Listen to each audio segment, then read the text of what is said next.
In the quiet, tree-lined streets of Goldwick Estates, where manicured lawns and identical mailboxes projected an image of suburban harmony, a disturbing pattern of abuse was unfolding. Marcus Booker, a Marine veteran who had served 8 years defending his country, found himself in an unexpected battle, this time against his own Homeowners Association, HOA. What began as a petty dispute over a Marine Corps flag quickly escalated into a full-blown campaign of harassment, exposing how unchecked authority can corrupt even the most mundane corners of American life. The conflict started with a letter. Karen Harlow, the newly elected HOA president, sent Marcus a notice demanding he remove his flag, a symbol of his service, for violating the neighborhood's aesthetic standards. The letter, marked with bold red warnings, threatened daily fines and legal action if he refused. For Marcus, the demand was unthinkable. After surviving combat zones, he now faced hostility in the very community he'd hoped would be his peaceful retreat. But Karen didn't stop there. She falsely accused him of verbal threats, leading to a police visit. She vandalized his property, tearing down his flag under cover of darkness. And when Marcus stood his ground, she filed a frivolous lawsuit, claiming he was endangering community harmony. Karen's tactics were classic bullying disguised as bureaucracy. She weaponized HOA rules to intimidate, fining families for arbitrary violations, e.g., wrong shutter colors, excessive backyard playsets, spying on residents, even measuring grass with a ruler, targeting minorities. As neighbors revealed, she'd made coded remarks about preserving the community's character. Yet Marcus, trained to adapt under pressure, fought back not with anger, but with strategy. He studied the HOA bylaws, proving no rule barred his flag. He documented every interaction, exposing Karen's lies. And when she called the police, he calmly pointed to security footage that disproved her claims. His defiance inspired others. Neighbors who'd silently endured Karen's reign began speaking up. A retired teacher, a young couple, even the mail carrier, all sharing stories of her cruelty. The climax came at an HOA meeting where Karen, flanked by her board, tried to pass draconian new rules. But Marcus arrived with 4 fellow Marines, broad-shouldered, resolute, and a local news crew. As Karen stammered through excuses, the room erupted. One elderly man shouted, "I paid $800 in fines because she didn't like my hedges." Another neighbor presented evidence of Karen's vandalism. The reporter's cameras captured it all. In the end, Karen's empire of pettiness crumbled. Police arrested her for filing false reports and property damage. The HOA disbanded her authoritarian policies, and Marcus's flag flew again, this time joined by dozens of others, as neighbors hung American and Marine flags in solidarity. This story isn't just about one veteran or one bully, it's a warning. When power goes unchecked, even a mailbox can become a battleground. But it's also a reminder. Courage is contagious. Sometimes all it takes is one person saying, "No more," when rules become weapons. The hidden discrimination in America's HOAs behind the pristine lawns and uniform facades of suburban America? A more insidious reality often lurks. The case of Marcus Booker, a Black Marine veteran battling his HOA president Karen Harlow, exposes how homeowner associations can become vehicles for discrimination disguised as community standards. What began as a dispute over a Marine Corps flag revealed systemic prejudice that resonates with minority homeowners across the nation. The confrontation started when Karen, the newly elected HOA president, demanded Marcus remove his military flag, a symbol of his 8 years of service, claiming it violated neighborhood aesthetics. But the subtext became clear as incidents piled up. Karen called police with false claims about Marcus disturbing the peace, vandalized his property under cover of darkness, and made veiled comments about certain people changing the community's character. Neighbors later revealed Karen had a history of blocking diverse home buyers and harassing minority residents with arbitrary fines. This pattern reflects a troubling national trend.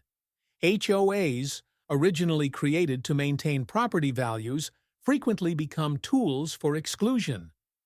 Studies show minority homeowners face disproportionate HOA violations, with Black and Latino residents 30% more likely to receive fines for subjective infractions like unapproved decor or lawn maintenance.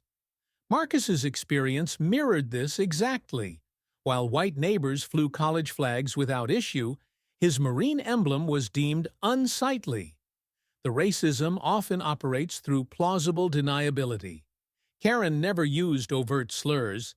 Instead, she weaponized bureaucracy, surprise inspections, obscure bylaws, and threats of liens that could destroy a family's credit. One elderly Black couple in the neighborhood confessed they'd paid thousands in unjust fines because challenging the HOA seemed hopeless. "They make you feel like you don't belong," Marcus noted, recognizing the same subtle hostility he'd faced returning from war. But the story takes a hopeful turn when Marcus's military training kicks in. He methodically gathers evidence, recruits allies, and forces a public reckoning at an HOA meeting. As cameras roll, Karen's veneer of professionalism cracks, exposing the prejudice beneath. The moment captures a universal truth: bullies retreat when their victims stop flinching. The resolution offers a blueprint for change. After Karen's removal, the reformed HOA implemented clear violation guidelines and anti-discrimination training. Local legislators, inspired by the case, proposed bills requiring HOAs to document violation disparities by race. Marcus's stand didn't just reclaim his porch, it made his community confront uncomfortable truths about who really benefits from neutral rules. This isn't just about one neighborhood, it's about the quiet battles fought daily by professionals, veterans, and families who match the wrong demographic. Their crime? Wanting the American dream they've earned. Their victory? Proving that even the most entrenched systems can change when someone has the courage to hold up a mirror. The unbreakable spirit: how a Marine's training prepared him for the battle at home. Marcus Booker stood at attention in his own driveway, facing an adversary unlike any he'd encountered in his 8 years of Marine Corps service. The enemy this time wasn't a foreign combatant, but his HOA president, Karen Harlow, armed not with weapons, but with a clipboard and a twisted interpretation of community bylaws. As the confrontation escalated, it became clear that Marcus's military training had prepared him perfectly for this unexpected home front battle. The first lesson from his service that Marcus applied was strategic patience. When Karen issued her initial violation notice demanding removal of his Marine Corps flag, Marcus didn't react impulsively. Instead, he channeled the discipline honed at Camp Pendleton, carefully reviewing the HOA documents to find no actual prohibition against military flags. His measured response, adding a second, smaller Marine flag to his fence, demonstrated the same calculated defiance that had served him well in conflict zones. As Karen escalated to police involvement and vandalism, Marcus employed another military skill: documentation and evidence gathering. He kept meticulous records of every interaction, preserved the shredded remains of his flag, and identified security cameras that could disprove Karen's false claims. This systematic approach mirrored the after-action reports he'd filed in the Marines, creating an irrefutable paper trail of Karen's misconduct. Perhaps most crucially, Marcus understood the power of unit cohesion. When he reached out to his Marine brothers, their immediate response, dropping everything to stand with him, reflected the unbreakable bond forged in service. Their presence at the fateful HOA meeting wasn't intimidation, but a show of solidarity that exposed Karen's isolation. The veterans formed a perfect defensive perimeter around Marcus, allowing him to make his case without interruption. The battlefield tactics translated perfectly to the suburban conflict. Marcus's ability to remain calm under fire prevented Karen from provoking him into mistakes. His understanding of chain of command helped him navigate the legal system effectively.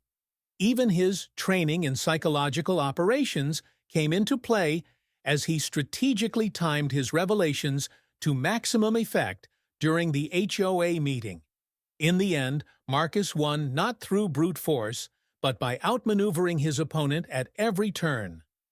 The same skills that had kept him alive in combat, situational awareness, tactical patience, and reliance on his team, proved equally valuable against bureaucratic tyranny. His victory sent a powerful message. The discipline and resilience learned in uniform don't retire when the uniform comes off. This story resonates deeply with veterans who faced similar struggles returning to civilian life. It reminds us that the battles for justice and dignity don't always happen overseas. Sometimes they begin when you raise a flag in your own front yard. Marcus Booker's experience proves that military service doesn't just prepare warriors for war. It prepares them to be unshakable citizens in the communities they've sworn to protect. The power of brotherhood. How Marine camaraderie triumphed over HOA tyranny. When Marcus Booker found himself under siege from his own Homeowners Association, he instinctively reached out to the one group he knew would never abandon him: his Marine brothers. Their dramatic arrival at Goldwick Estates marked the turning point in what had been a lonely battle against Karen Harlow's bureaucratic bullying. The sight of four battle-hardened veterans standing shoulder to shoulder on Marcus's porch didn't just frighten Karen. It exposed the fundamental weakness of her reign of petty tyranny. The Marines' intervention went far beyond simple intimidation. Corporal Davis, drawing on his experience as a squad leader, helped Marcus organize a strategic defense.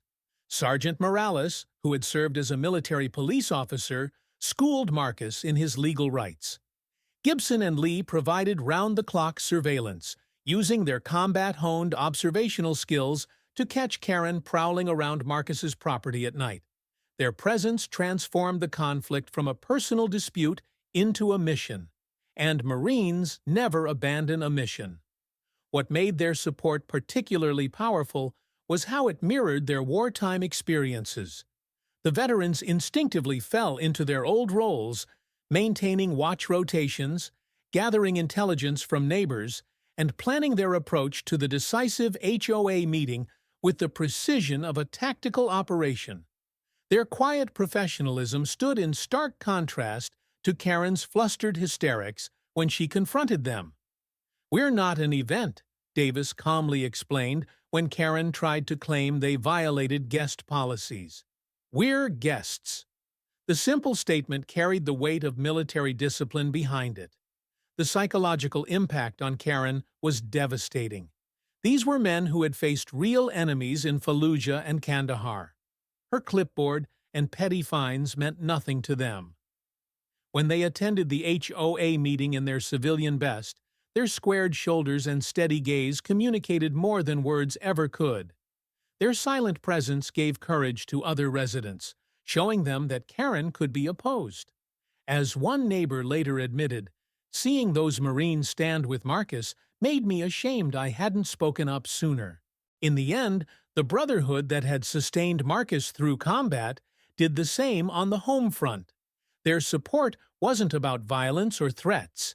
It was about the unshakable bond that says, "No one fights alone." When the police came for Karen, it was the Marines who helped Marcus raise a new flag on his porch, this one flanked by dozens of others as the neighborhood finally found its courage.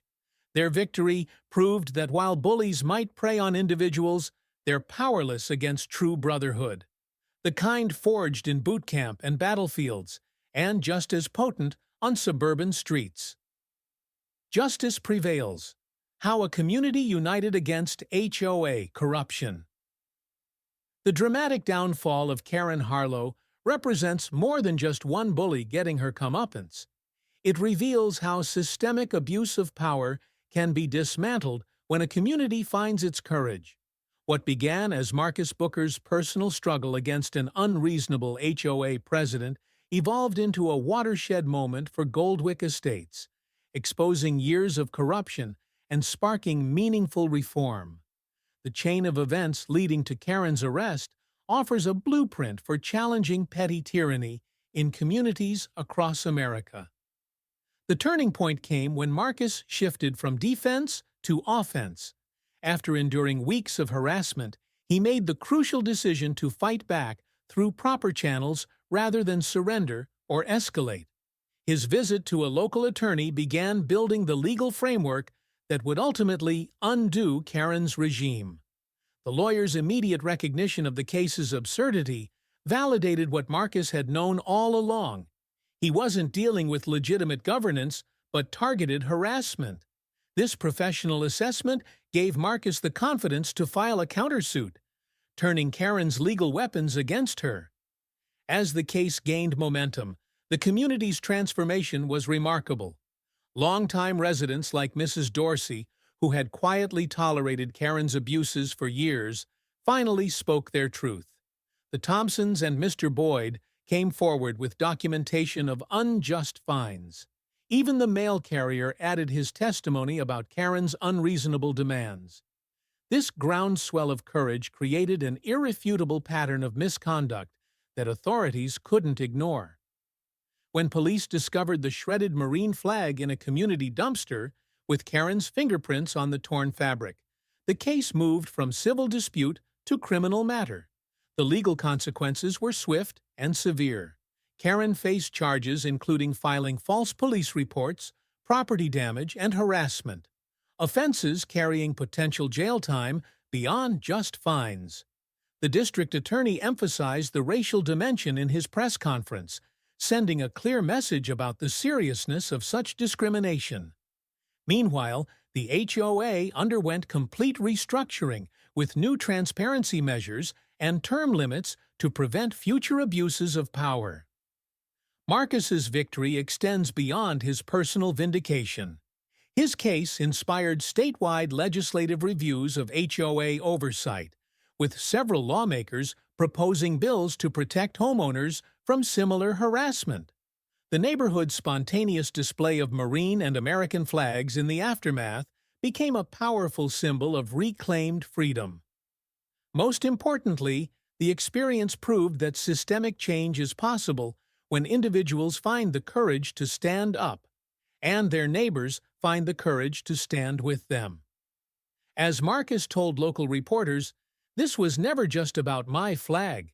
It was about proving that in America, nobody gets to make you feel unwelcome in your own home." The ripple effect: how one veteran's courage transformed a community. Marcus Booker's battle with his HOA president began as a simple desire to honor his military service by displaying a Marine Corps flag, but it evolved into something far more profound, a catalyst for positive change that would redefine the soul of Goldwick Estates.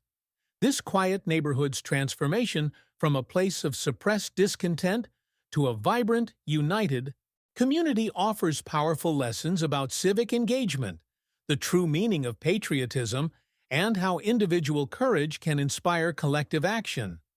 The most immediate change came in the neighborhood's governance. Following Karen Harlow's removal, the HOA board was completely restructured with term limits and new transparency measures. Monthly meetings, once tense affairs dominated by Karen's arbitrary decrees, became genuine forums for community input. The revised bylaws specifically protected residents' rights to display military, religious, and cultural symbols, a direct response to Marcus's ordeal.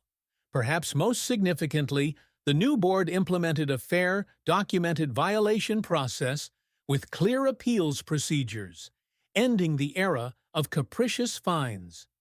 Beyond policy changes, the social fabric of Goldwick Estates underwent a remarkable rejuvenation. Where neighbors had previously avoided each other for fear of HOA reprisals, they now organized regular block parties and community service projects. The Thompsons finally installed their children's playground set, while Mr. Boyd proudly repainted his shutters without fear of retribution. Marcus himself became an unofficial community leader, organizing veteran recognition events and neighborhood watch programs. The spontaneous display of flags that began as protest evolved into a beloved tradition, with residents now proudly displaying symbols representing their diverse backgrounds and beliefs. The story's impact extended far beyond subdivision boundaries. Local news coverage sparked conversations about HOA reform across the region, with several neighboring communities reviewing their own governance policies. State legislators invited Marcus to testify about his experience, leading to proposed bills strengthening homeowner protections against discriminatory enforcement. Most poignantly, the VA hospital where Marcus worked used his story as a case study in their veteran reintegration program, helping other service members navigate civilian challenges. In the end, what began as a conflict over a flag became a testament to the best of American values. Marcus's willingness to stand firm, not with aggression, but with quiet dignity, reminded his neighbors that community standards should unite rather than divide. The Marine Corps flag that started the controversy still flies proudly outside Marcus's home today, now joined by flags from other services as neighbors express their gratitude. Goldwick Estate's journey from fear to fellowship proves that sometimes protecting the American dream requires fighting for it, not on distant battlefields, but right in our own front yards. Life lessons from the HOA battle, standing up for what's right. This powerful story teaches us that courage and principle matter at every stage of life. Marcus Booker's fight reminds us that injustice thrives in silence, whether it's a bully in a neighborhood or unfair rules at work. His calm defiance shows that standing firm doesn't require anger, but conviction. For older audiences, the message resonates deeply. Your voice still matters. Years of experience grant wisdom. Use it to challenge unfairness, support others, and foster unity. The neighbor's transformation proves that change begins when one person refuses to back down, inspiring others to join. It also highlights the power of community. Just as Marcus's Marine brothers stood by him, we must support those facing injustice, whether through words, actions, or simply refusing to look away. Finally, the story underscores the importance of legacy. Marcus didn't just win his battle. He reshaped his neighborhood for future generations. Your courage today can become someone else's hope tomorrow. So, speak up, stand firm, and remember, it's never too late to make a difference.